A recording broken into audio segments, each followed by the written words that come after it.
Namaskaram students. Today in biomolecule lesson we are going to learn the preparation of fructose, structure of fructose. This fructose is the monosaccharide. The next one, structure of sucrose, lactose, maltose. These three come under the category of disaccharide. The next one, structure of starch, cellulose, glycogen. These three come under the category of polysaccharide. So today we are going to see the monosaccharide one, that is monosaccharide fructose. We already learned the glucose in previous video. In this video we are going to learn the fructose. This is the monosaccharide. Then sucrose, lactose, maltose are disaccharide, and starch, cellulose, glycogen are polysaccharide. The last one, importance of carbohydrate. What are the functions going on with the help of carbohydrate? We are going to learn in this topic importance of carbohydrate. Let's start the lesson in PPT. In previous slide we have learned glucose. That glucose is a dextrose. Dextrose means it is a clockwise direction. The plane polarized light, it rotates the plane polarized light in a clockwise direction. And aldohexose, what is aldo means aldehyde, and then 6 carbon is present there, so it is called as aldohexose. And reducing sugar, why it is reducing sugar means glucose, it has aldehyde group. That aldehyde group, it reduces the tolerance region and filling solution, so it is a reducing sugar. And it present in the blood and then honey, so it is called as blood sugar or honey sugar. Now we are going to see the fructose. Fructose is a laviolose. What is laviolose means? It rotate the plane polarized light in the anti-clockwise direction, so it is called as lavirotatory. And ketohexose, why it is called as ketohexose means it contains ketone is a functional group, so and then 6 carbon, so it is called as ketohexose. And reducing sugar, we have already learned glucose, it is in a linear structure as well as the cyclic structure, that is called as hemiacetal structure. The same way in fructose also, the ketone is present in the functional group, so it is the cyclic structure of fructose is called as hemiketol. The hemiketol reduces the tolerance region and filling solution, so it is a reducing sugar. And it is in the present in the fruits, so it is called as fruit sugar. So fructose is the fruit sugar, but glucose is the blood sugar or honey sugar. Now preparation, we can prepare the fructose from the sucrose along with the glucose. The sucrose, when it is hydrolysis with the sulfuric acid or using the enzyme, when on heating, it produces glucose as well as fructose. The fructose is it is separated with the help of crystallization process. And when the mixture containing the equal amount of glucose and fructose means, that is termed as invert sugar. Invert sugar containing equal amount of glucose and fructose. The next one, we can prepare the fructose from the inulin. Inulin is a polysaccharide. The formula of inulin C6H12O5 whole power n. On hydrolysis, it produces the fructose alone with the help of acidic medium.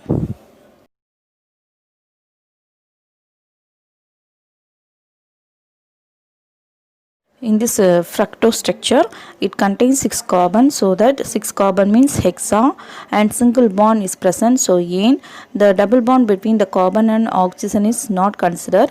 The double bond present between the carbon alone we are considered as a ene, but here all the one of single bond between the carbon, so it is a ene. And the second carbon contain ketone, that is called as 2,1.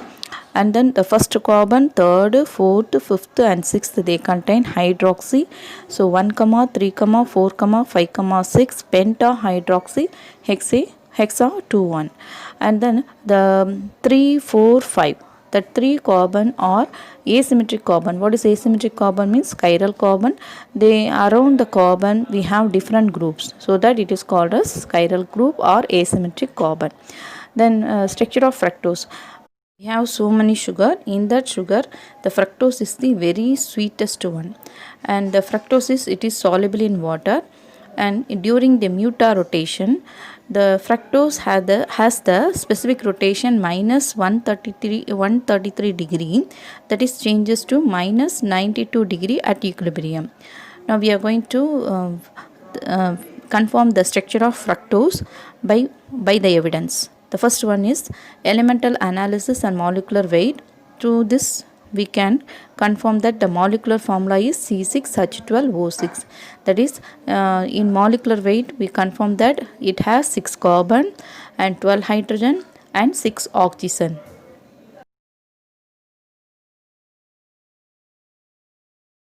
When it is reacted with the hydrogen iodide in the presence of red phosphorus, it gives N-hexane along with the 2-iodohexane.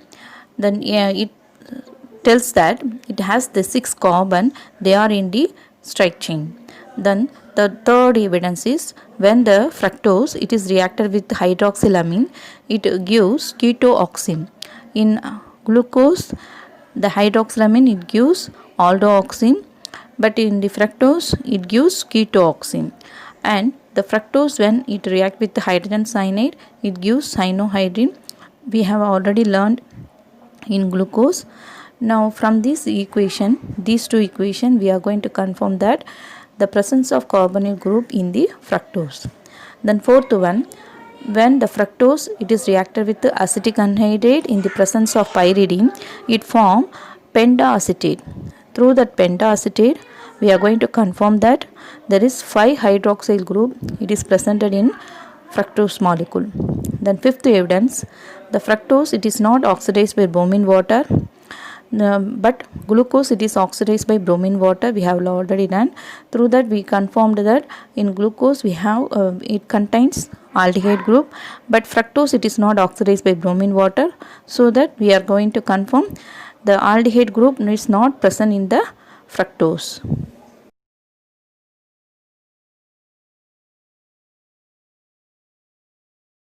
When fructose it is reacted with the sodium amalgam and water, it undergo reduction. Reduction means addition of hydrogen. First of all, 2 hydrogen it is split. One of the hydrogen goes to oxygen, another hydrogen goes to carbon. So we get in the second carbon 1 hydrogen and OH that is present in the right direction, means it is called as sorbitol. Suppose the OH group it is present in the left hand side, means that is called as mannitol. The sorbitol and bonitol, you see that all the carbons are same configuration except the second carbon. So it is called as C2 epimers. C2 epimer means in the second carbon alone they have the different configuration, but rest of the carbon they have the same configuration. And this is from this reaction we are going to confirm that the keto group is present in the second carbon.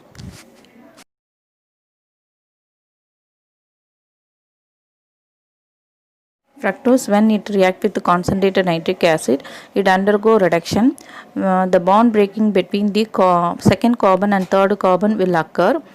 The second carbon undergo oxidation and gives acid, that is we get glycolic acid. Formula is CH2OH and COOH. The second carbon alone undergo oxidation.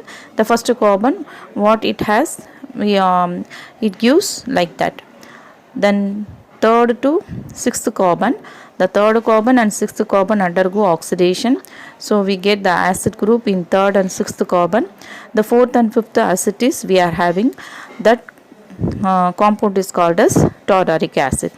Now from that equation we are going to confirm that in the second carbon the ketone group is present, and the primary alcoholic groups are C1 carbon and C6 carbon.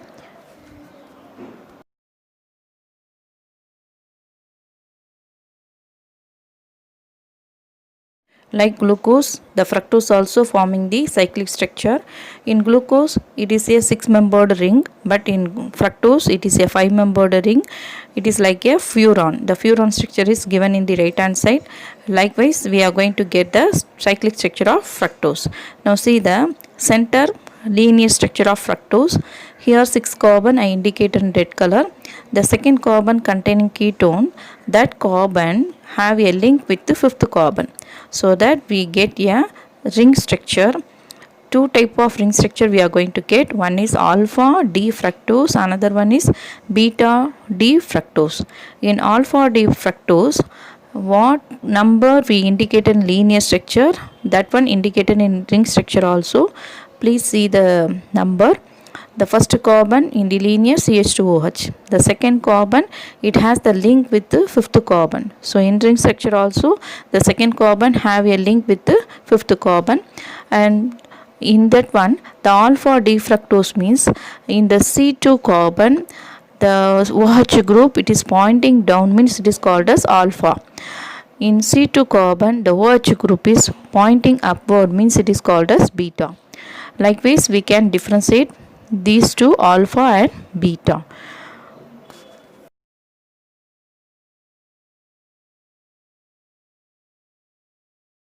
Disaccharide. The disaccharide during the hydrolysis it produces two molecules of monosaccharide, that is called as disaccharide. For example, you see the reaction in sucrose, it contains two monosaccharide. On hydrolysis it produces glucose and fructose. It is given in the left hand side. Then we can produce the sucrose by joining the glucose and fructose. Both are in anomeric carbon, that C1 anomeric carbon glucose, it is one of the hydroxyl group, that hydroxyl, and then another hydroxyl group in the fructose. The water is eliminated means we get the 1,2 glycosidic linkage. Through this linkage the two monosaccharides are linked together and then it produces sucrose. So the monosaccharide means they are linked by glycosidic linkage or oxide linkage. Then the general formula is given here, CnH2n whole power n minus 1. We are going to remove 1 mole of water, so that n minus 1 here.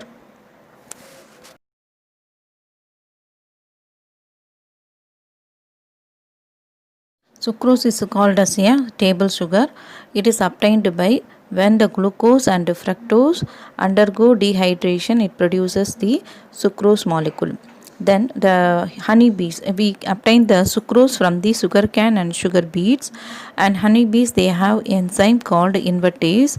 Through that invertase the sucrose is undergo hydrolysis process and gives the equal amount of glucose and fructose. Sucrose and glucose both are dextrorotatory compound, but the fructose is a levorotatory compound. During the hydrolysis of sucrose, the optical rotation, the sucrose what rotation it has? Dextrorotation. The dextrorotation changes into levorotation during the hydrolysis. So that the sucrose is called as invert sugar. Why the sucrose is called as invert sugar means it changes from dextrorotation to levorotation during the hydrolysis, so that it is called as invert sugar. The next one, the structure, the C1 of alpha D glucose. Alpha D glucose C1 configuration, it is joined with the C2 configuration of beta D fructose, so that we are getting the glycosidic bond. That bond is called as alpha 1,2 glycosidic bond.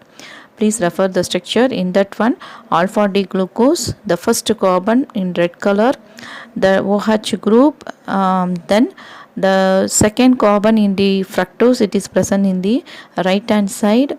That one mole of water is removed means we get sucrose structure. That structure now called as alpha D glucobyrrosinal. Why it is called as byrrosinal means glucose cyclic structure is similar to byronose, so it is a byronosal. And beta D fructofuranocide, because the fructose is the structure, cyclic structure is similar to furan, so that it is furanocide. And the sucrose is called as non-reducing sugar. We know glucose and fructose both are reducing sugar, but sucrose is non-reducing sugar because it contains both the glucose and then fructose. Glucose carbonyl compound is aldehyde and fructose carbonyl compound is ketone. So both the carbonyl carbon they are reducing groups present in the sucrose, so that sucrose is in the glycosidic bond, so that sucrose is a non-reducing sugar.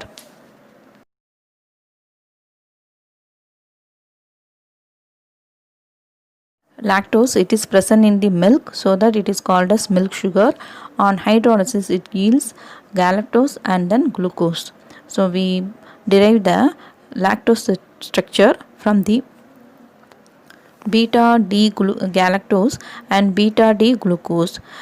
Here the water molecule is removed means we get the glycosidic bond 1,4, the one carbon from the galactose and fourth carbon that is from the glucose. So here this one is called as glycosidic bond is called as beta glycosidic bond. Why it is called as beta glycosidic bond means there is a difference between alpha and beta glycosidic bond. In alpha glycosidic bond the oxygen is linearly bonded with the glycosidic bond, but in beta glycosidic bond the oxygen is diagonally bonded with the, both the glycosidic bond. So it is the difference between alpha and beta glycosidic bond. Then the lactose it is a reducing sugar because aldehyde carbon is not involved in the glycosidic bond, so that it has the reducing property. So lactose is a reducing sugar.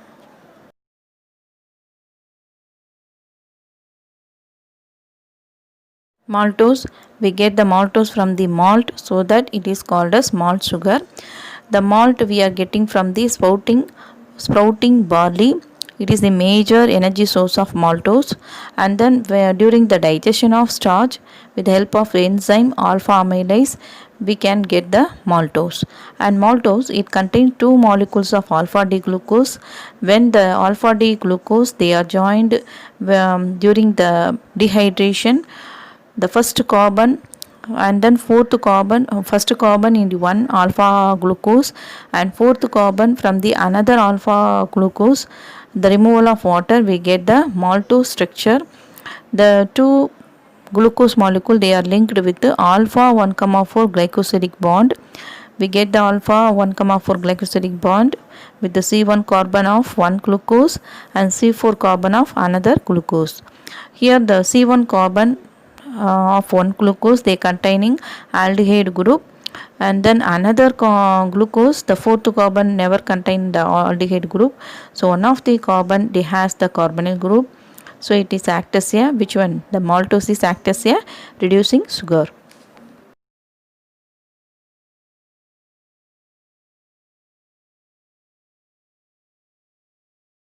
When large number of monosaccharide it is more than 10 means they are called to through the glycosidic bond they are linked means they are called as polysaccharide.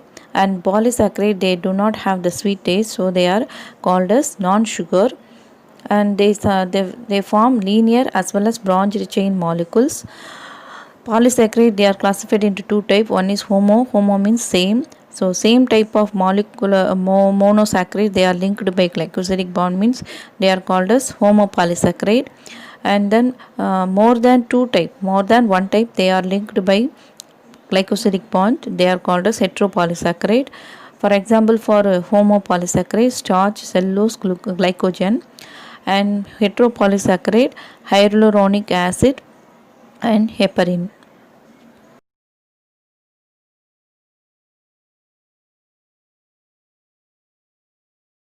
In starch, there are two fractions. One is amylose and another one is amylopectin. See the structure. The amylose are unbranched. Unbranched means it is linearly. The inlinearly, what molecules they are? Alpha D molecules. In linear form, alpha D molecules, they are linked with the help of alpha 1,4 glycosidic bond. Then amylose are, they are water soluble.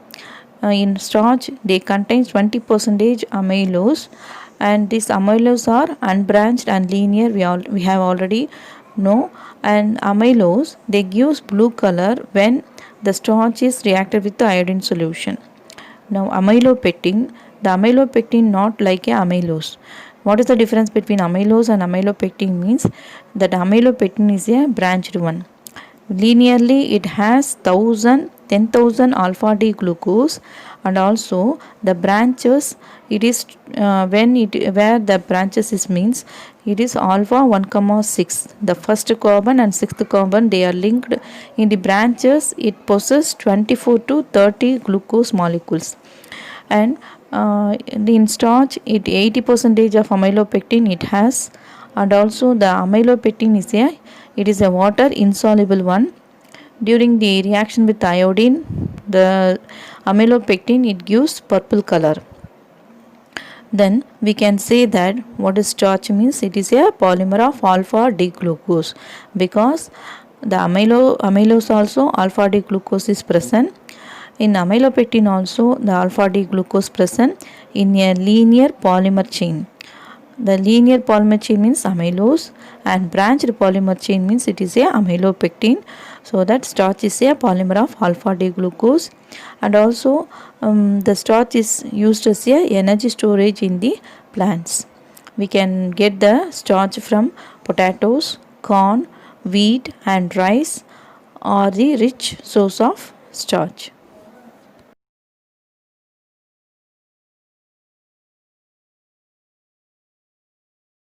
For the further clarification of the structure of starch, I indicated the amylose first fraction, the alpha D glucose, they are linked by 1,4 alpha D glycosidic linkage. Alpha D glycosidic linkage means the oxygen is, they are linearly linked with 1,4 carbon. And in amylopectin, along with the linear chain, see that linear chain is having, it is the linkage 1,4 I indicated as a yellow color, and also in rose color you see that the sixth carbon and also the first carbon of another alpha D glucose, they are linked as a branched one, that is the amylopectin. So amylose is the linear chain, and amylopectin along with the linear chain, it has the branched chain, that is linked with the sixth carbon of one glucose and first carbon of another glucose. In linear chain, the amylopectin, it has 10,000 alpha D molecules. In branched one, it contains 24 to 30 glucose molecules.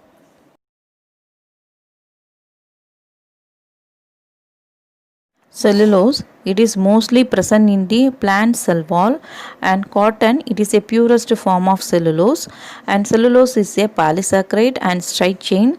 It contains alpha D glucose molecules, so it is a linear polymer of beta D glucose. And the beta D glucose molecule, they are linked by beta 1,4 glycosidic bond. Beta glycosidic bond means the oxygen is diagonally, they are linked with 1,4th carbon, so that it is a beta 1,4 glycosidic bond. And cellulose, it is used in the manufacture of paper, cellulose fiber, rayon explosive. That is, what is rayon explosive means gun cotton. What is gun cotton means nitrated ester of cellulose. And another one question, human, we cannot use a cellulose as a food, because in our digestion system the necessary enzyme, what are they means glycosidase or cellulase, they are needed to digest the cellulose. That enzyme are not present in the human digestive system, so that we need this enzyme to hydrolyze the cellulose, so that they are not presented, the enzyme glycosidase or cellulase, they are not present in the human digestive system, so that human cannot digest the cellulose, so we can't use a cellulose as a food.